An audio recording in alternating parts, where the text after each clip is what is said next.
ನಮಸ್ತೆ ಟಿವಿ 20 ಕನ್ನಡ ವಾಹಿನಿಗೆ ಸ್ವಾಗತ. ಮಾನ್ವಿ ಪಟ್ಟಣದ ಪ್ರವಾಸಿ ಮಂದಿರದಲ್ಲಿ ಪರಿಶಿಷ್ಟ ಜಾತಿಯ ಮಾದಿಗ ಸಮಾಜದವರು ಪತ್ರಿಕಾಗೋಷ್ಠಿ ಮಾಡಿದರು. ಇದೇ ಸಂದರ್ಭದಲ್ಲಿ ಮಾದಿಗ ಸಮುದಾಯದ ಮುಖಂಡರು ಆದ ಯಲ್ಲಪ್ಪ ಬಾದರದಿನ್ನಿ ಹಾಗೂ ಪಿ ರವಿಕುಮಾರ್ ಮಾತನಾಡಿ, ಇಂದಿನಿಂದ ಮೇ 17ರವರೆಗೆ ರಾಜ್ಯದಾದ್ಯಂತ ನಡೆಯುವ ಜಾತಿ ಸಮೀಕ್ಷೆಯಲ್ಲಿ 61ನೇ ಜಾತಿ ಕಾಲಂನಲ್ಲಿ ಕಡ್ಡಾಯವಾಗಿ ಪ್ರತಿಯೊಬ್ಬ ಸಮುದಾಯದ ಮುಖಂಡರು ಜಾಗೃತಿ ವಹಿಸಿ ಮಾದಿಗ ಎಂದು ಬರೆಸುವ ಮೂಲಕ ಸಿಕ್ಕ ಅವಕಾಶ ಸದ್ಬಳಕೆ ಮಾಡಿಕೊಳ್ಳಬೇಕು ಎಂದಿದ್ದಾರೆ. ಹಾಗೂ ತಾಲೂಕಿಗೆ ಮೇ 10ರಂದು ಒಳ ಮೀಸಲಾತಿಗಾಗಿ ರಾಜ್ಯದಾದ್ಯಂತ ನಡೀತಾ ಇರುವ ಕ್ರಾಂತಿಕಾರ ರಥಯಾತ್ರೆಯು ಆಗಮಿಸಲಿದ್ದು, ಅಂದು ಪಟ್ಟಣದ ಟಿಎಪಿಎಂಸಿ ಆವರಣದಲ್ಲಿ ಬೃಹತ್ ಸ್ವಾಭಿಮಾನಿ ಮಾದಿಗರ ಕ್ರಾಂತಿಕಾರಿ ಸಂಘರ್ಷ ಸಮಾವೇಶ ಆಯೋಜನೆ ಮಾಡಿದ್ದು, ತಾಲೂಕಿನ ಮಾದಿಗ ಸಮುದಾಯದ ಎಲ್ಲಾ ಬಂಧುಗಳು ಕಾರ್ಯಕ್ರಮಕ್ಕೆ ಆಗಮಿಸಬೇಕು ಎಂದಿದ್ದಾರೆ. ಒಳ ಮೀಸಲಾತಿ ಜಾರಿ ಐಕ್ಯ ಹೋರಾಟ ಸಮಿತಿ ಮಾನ್ವಿ ವತಿಯಿಂದ ಇಂದಿನ ಮಾದಿಗ ಜನಾಂಗದ ಜಾಗೃತಿ ಅಭಿಯಾನ ಹಾಗೂ ಮಾದಿಗರ ಮಹಾ ಸಮಾವೇಶದ ಕುರಿತು ಒಂದು ಪತ್ರಿಕಾಗೋಷ್ಠಿಯನ್ನು ಕರೆಯಲಾಗಿದೆ. ಒಂದು ಪತ್ರಿಕಾಗೋಷ್ಠಿಯಲ್ಲಿ ಭಾಗವಹಿಸಿರ್ತಕ್ಕಂಥ ನಮ್ಮ ಮಾದಿಗ ಸಮುದಾಯದ ಎಲ್ಲ ಹಿರಿಯ ಮುಖಂಡರು ಹಾಗೂ ಪತ್ರಕರ್ತರು ಮತ್ತು ಮಾಧ್ಯಮದ ಸಹೋದರರು ಈ ಪತ್ರಿಕಾಗೋಷ್ಠಿಯ ಮೂಲಕ ವಿನಂತಿಸಿಕೊಳ್ಳೋದೇನಂತ ಹೇಳಿದ್ರೆ, ಸುಮಾರು 30-35 ವರ್ಷಗಳ ಕಾಲ ಪರಿಶಿಷ್ಟ ಜಾತಿಯಲ್ಲಿ ಒಳ ಮೀಸಲಾತಿಯನ್ನು ನೀಡಬೇಕಂತೇಳಿ, ಒಳ ಮೀಸಲಾತಿಯನ್ನು ಕಲ್ಪಿಸಬೇಕಂತೇಳಿ ನಮ್ಮ ಹಿರಿಯರು ಅನೇಕ ರೀತಿಯ ಹೋರಾಟಗಳನ್ನು ಈ ಕರ್ನಾಟಕ ರಾಜ್ಯಾದ್ಯಂತ ಮಾಡಿರ್ತಕ್ಕಂಥದ್ದು ತಮಗೆ ಗೊತ್ತಿರ್ತಕ್ಕಂಥ ವಿಷಯ.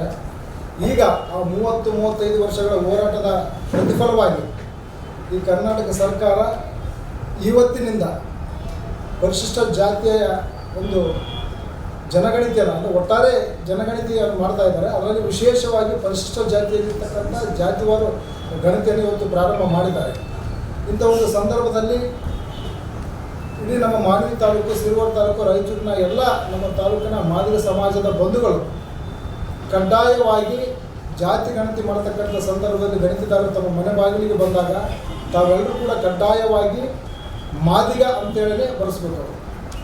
ನಮ್ಮ ಸಂಖ್ಯೆ 061 ಅಂದರೆ 61 ಕಡ್ಡಾಯವಾಗಿ ಮಾದಿಗ ಅಂತ ಬರೆಸೋದ್ರಿಂದ ಇವತ್ತೇನು ಗೊಂದಲದಲ್ಲಿರ್ತಕ್ಕಂಥ ಜಾತಿಯ ಒಂದು ಜನಸಂಖ್ಯೆ ಸ್ಪಷ್ಟವಾಗಿ ಗೊತ್ತಾಗ್ತದೆ.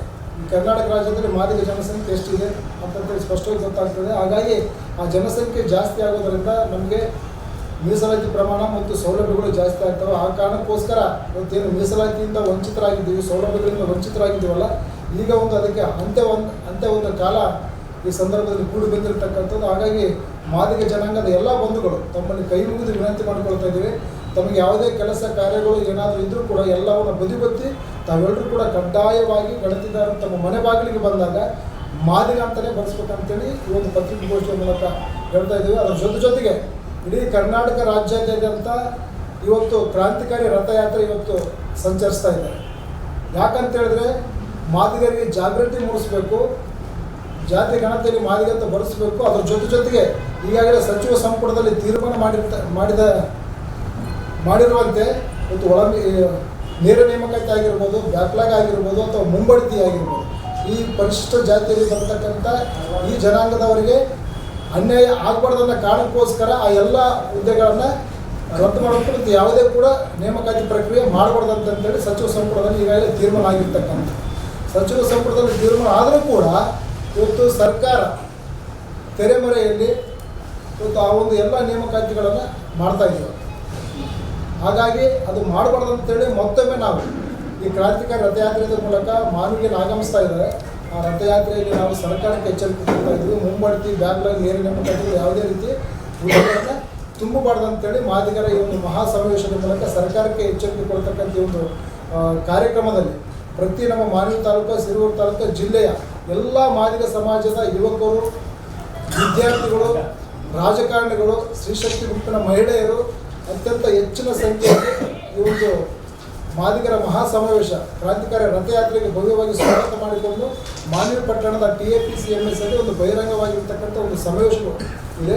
ಹಾಗಾಗಿ ತಾವೆಲ್ಲರೂ ಮಾದಿಗ ಸಮಾಜದ ಬಂಧುಗಳು ಈ ಒಂದು ಸಮಾವೇಶದಲ್ಲಿ ಪಾಲ್ಗೊಳ್ಳುವ ಮೂಲಕ ಸರ್ಕಾರಕ್ಕೆ ಎಚ್ಚರಿಕೆ ಕೊಡುವ ಮೂಲಕ ನಮ್ಮ ಮಾದಿಗರ ಒಗ್ಗಟ್ಟನ್ನು ಪ್ರದರ್ಶನ ಮಾಡುವಂಥ ಒಂದು ಕಾರ್ಯಕ್ರಮ ಆಗಿರೋದ್ರಿಂದ ತಾವೆಲ್ಲರೂ ಹೆಚ್ಚಿನ ಸಂಖ್ಯೆಯಲ್ಲಿ ಈ ಒಂದು ಸಮಾವೇಶಕ್ಕೆ ಬಂದು ಭಾಗವಹಿಸಿ ಯಶಸ್ವಿಗೊಳಿಸಬೇಕು.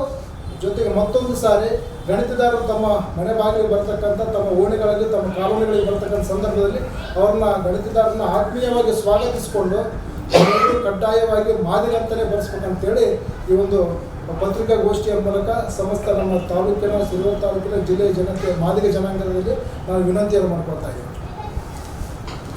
ಈಗಾಗಲೇ ನಮ್ಮ ಪಿ ರವಿಕುಮಾರ್ ವಕೀಲರು ಹೇಳಿದಂಗೆ ಕಳೆದ 3.5 ದಶಕಗಳಿಂದ ಪರಿಶಿಷ್ಟ ಜಾತಿಯಲ್ಲಿ ಒಳ ಮೀಸಲಾತಿಯನ್ನು ಜಾರಿ ಮಾಡಬೇಕಂತೇಳಿ ಪಕ್ಕದ ಆಂಧ್ರ ಪ್ರದೇಶ, ತೆಲಂಗಾಣ ಮತ್ತು ಕರ್ನಾಟಕದಲ್ಲಿ ಭಾಳ ದೊಡ್ಡ ಸುದೀರ್ಘವಾಗಿರ್ತಕ್ಕಂಥ ಹೋರಾಟ ನಡೆದಿದೆ.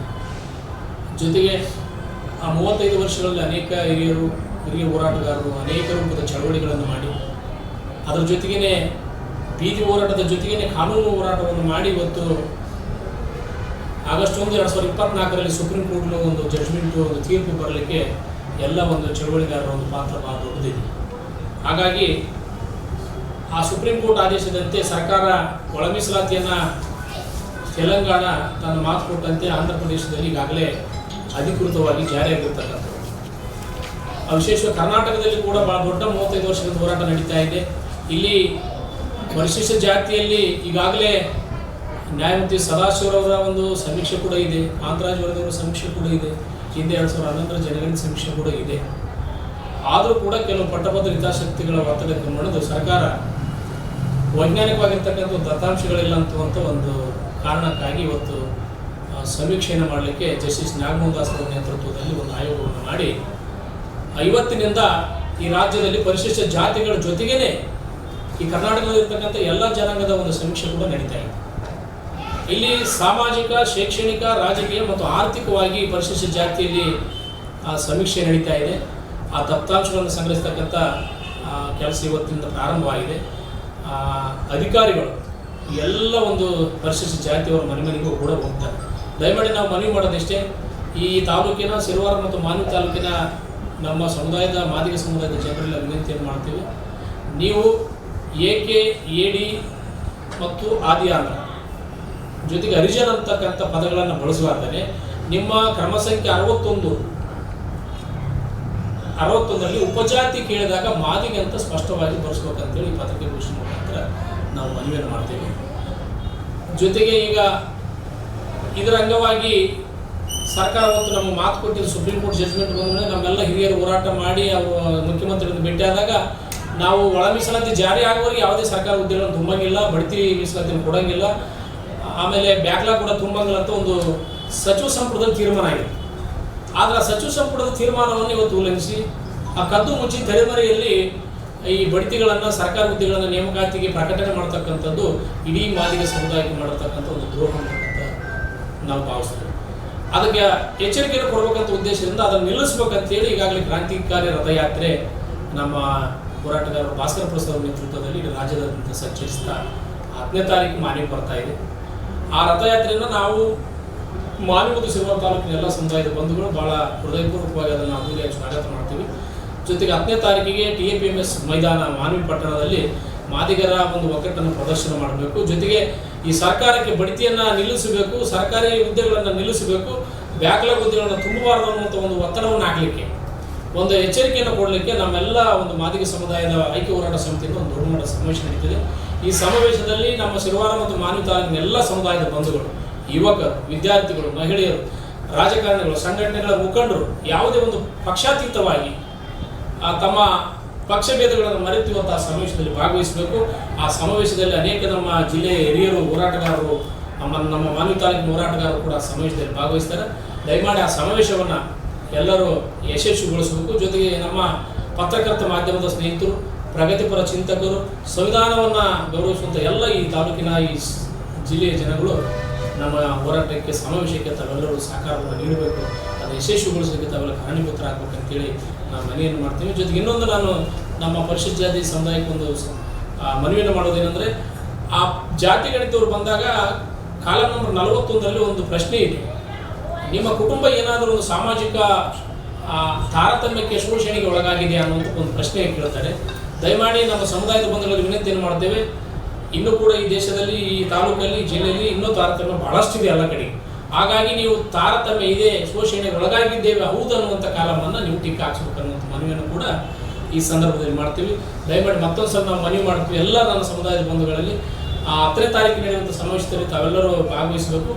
ಅದ್ದೂರಿಯಾಗಿ ಯಶಸ್ವಿಗೊಳಿಸಲಿಕ್ಕೆ ತಾವೆಲ್ಲ ಕಾರಣೀಭೂತರಾಗಬೇಕಂತೇಳಿ ಈ ಪತ್ರಿಕಾಗೋಷ್ಠಿ ಮುಖಾಂತರ ವಿನಂತಿಯನ್ನು ಮಾಡಿದೆ. ನನ್ನ ಪತ್ರಿಕಾಗೋಷ್ಠಿಯನ್ನು ಇನ್ನು ಇದೇ ಸಂದರ್ಭದಲ್ಲಿ ಪ್ರಭುರಾಜ್ ಕೋಡ್ಲಿ, ಮೂಕಪ್ಪ ಕಟ್ಟಿಮನಿ, ಸುಂದರ ಕಪ್ಪಗಲ್, ಬಿ ಸುಧಾನಂದ, ಬಿ ರವಿಕುಮಾರ್, ಯಲ್ಲಪ್ಪ ಬಾದರದಿನ್ನಿ, ಹನುಮಂತ ಕೋಟೆ, ಗಣೇಶ ಸಂಘ ಪುರಸಭೆ ಸಮುದಾಯದ ಮುಖಂಡರು ಉಪಸ್ಥಿತರಿದ್ದರು. ಸೈಯದ್ ಖಾದರ್ ಭಾಷಾ, ಟಿವಿ 20 ಕನ್ನಡ ನ್ಯೂಸ್, ಮಾನ್ವಿ. ಕನ್ನಡಿಗರ ಮೆಚ್ಚಿನ ನಿಮ್ಮ ಟಿವಿ 20 ಕನ್ನಡ ವಾಹಿನಿ ಇದೀಗ ಟಿವಿಯಲ್ಲಿ ಲಭ್ಯ. ಕರ್ನಾಟಕ ಮತ್ತು ದೇಶ ವಿದೇಶದ 360 ಡಿಗ್ರಿ ಸುದ್ದಿ ವಿವರವನ್ನ ಪಡೆಯುವುದಕ್ಕೆ ಟಿವಿ 20 ವಾಹಿನಿಯನ್ನು ಲೈಕ್ ಮಾಡಿ, ವಿಡಿಯೋಗಳನ್ನು ಶೇರ್ ಮಾಡಿ, ಕಮೆಂಟ್ ಮಾಡಿ, ಸಬ್ಸ್ಕ್ರೈಬ್ ಮಾಡಿ.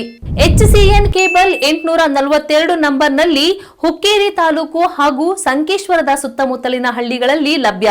PCN ಕೇಬಲ್ 129 ನಂಬರ್ನಲ್ಲಿ ಹಾರುಗೆರೆ ಸುತ್ತಮುತ್ತಲಿನ ಹಳ್ಳಿಗಳಲ್ಲಿ ಲಭ್ಯ. ರಾಯಬಾಗ್ ಡಿಜಿಟಲ್ ಚಾನೆಲ್ ಕೇಬಲ್ 80ನೇ ನಂಬರ್ನಲ್ಲಿ ರಾಯಬಾಗ ತಾಲೂಕಿನ ಸುತ್ತಮುತ್ತಲಿನ ಹಳ್ಳಿಗಳಲ್ಲಿ ಲಭ್ಯ. UDCN ಕೇಬಲ್ ನೆಟ್ವರ್ಕ್ ಉಗಾರ ಸುತ್ತಮುತ್ತಲಿನ ಹಳ್ಳಿಗಳಲ್ಲಿ ನಿಮ್ಮ ಟಿವಿ 20 ಕನ್ನಡ ವಾಹಿನಿಯೂ ಲಭ್ಯ.